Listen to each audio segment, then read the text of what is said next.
দিন আগের দিয়ে আইয়া কইতেছে কি আম্মু আমারে অনেক জ্বালাইতেছে, আমার শ্বশুর শাশুড়ি, তারপর ওরে খাইতে দিতেছে না, ওইতে দেয় না, খালি কয় 5 লাখ টাকা নিয়ে আয়গা, টাকা নিয়ে এলে বিদেশ যাইবো।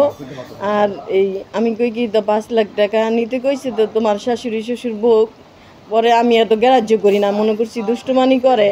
তারপরে কইতেছে মিমে 5 লাখ টাকা আনমু কি লেগা, এই আমি নিজে বিয়ে বইছি তো আমি টাকা আনমু কি লেগা। পরে ওরে কইতেছে যে তাইলে আমি যামগা বাপের বাইক, কয় কি তোর যদি যাইতে হয় তো তোর লাশ পাঠামু। তখন ওইটা আমার আইয়া কইছে, কিন্তু আমি তখনও গ্রাহ্য করি না। আমি কই কি লাইন করে বিয়া করছে, 2টা বাচ্চা হয়ে গেছে, এটা কি হয় নাকি? তখন আমি কিছু কই নাই। পরে আইয়া যেদিন ওরা মাইরে লাইলো এর আগের দিন 10টা বাজাইছে, আইয়া আমার কয় আম্মু আমার এমন অত্যাচার করতেছে ওরা 4 জনে, আমি থাকতেই পারতাছি না আম্মু, মানে আমি আয়া পড়মু ওই বাড়িতে। এই 3-4টা জামা কাপড় লই আইছে আবার, তো আমি আয়া পড়ুম। পরে আমি কি তা আয়া বর্ষ মানে আইই তো বর্ষ, তো আর তোমার যাওয়ান লাগতো না, তুমি থাকো, আমি 2 না 3টে লইয়ে গা। হ্যাঁ সে কয় তোমার লগে কথা না, আব্বুর লগে কথা কমু। পরে কয় আব্বুরও কল দাও। পরে আমার আব্বুর আমি কল দিছি। পরে কইতাছে যে আমার মেয়ে গো আমি আনমু, আর আমার কাপড় চোপড় আছে, পোলা পাইতের কাপড় চোপড় আছে, ইয়া সগ গুছাই আনমু, আমি সকালে আয়া পড়ম। তা মনে করছি সকালে আয়া পড়বো, তা আমি ভাত রাঁধছি, আমি কি অন্তরে আয় না কি লেগা। পরে আমি আর যাই নাই। পরে ওর আব্বু কইতে পারবো বা কিটা। রিপোর্টের লেখা বলছে আমি ইয়ের কাছে গেছিলাম, থানা আয়োর কাছে গেছিলাম। উনি বলছে পোস্টমর্টম রিপোর্ট আসলে তারপরে দেখা যাইব। আমার থেকে কইরা ওই যে একটা অপমৃত্যু মামলা করতে কইছে, ওইটা কইরা এরপরে যে এমনি রাখছে।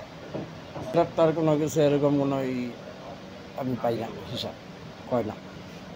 আপনি কি চান, আপনার দাবিটা কি? আমার দাবি আমার মেয়ে হত্যার বিচার চাই। আমার নাতিন গো আমি চাই, নাহলে আমার নাতিন গো মেয়েরা ফেলাইব। আমার মেয়েরে ফাইডা লাগছে, ছোটো বাচ্চা ওরা মেয়েরা ফেলাইব।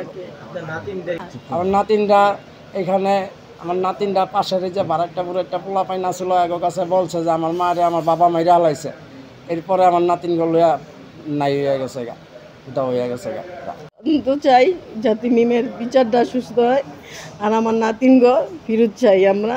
যে মারে লাইতে পারে, হ্যাঁ ওই 2টা সন্তানকে কী করে রাখতে পারে, ও গো মাইরা লাইব, কিন্তু ওরা তো দেখছে এর লেগে অগো লইয়া পালাইছে। কোথায় আছে আমরা বলতে পারি না, আমরা যেখানে যাই সেখানে কয় কি পোস্টমর্টম রিপোর্ট আসলে আমরা দেখবো, কিন্তু আমাদের তো দিতেছে না। হেরা যেখানে যাই খালি কয় আসবো কই, এখন তো 1 মাসের উপরেই যেতে 1.5 মাস, আমরা তো এটা পাই না হাতে। 7 শুক্র করে মারছে এই জায়গায় টিভি দিছে না, 7 শুক্র করে মারা দিচ্ছে। আর ওরা নাটক সাজাইছে যে ফাঁসি দিয়া মরছে। এখন আমার দাবি, ও আমার মেয়েরে যেভাবে ফাঁসি দিয়া এই গলা চিপি দিয়া মারছে, ওরও এইভাবে মৃত্যুদণ্ড চাই আমি। মা হইয়া যাতে কোনো সন্তানের যাতে মা আমার মতো মা না হারায়, বুঝছেন? এর লেগে আমি দাবি চাই সরকারের যে আমার মেয়ের মতো এরকম 1000 মেয়ে বিচার জানি পায়।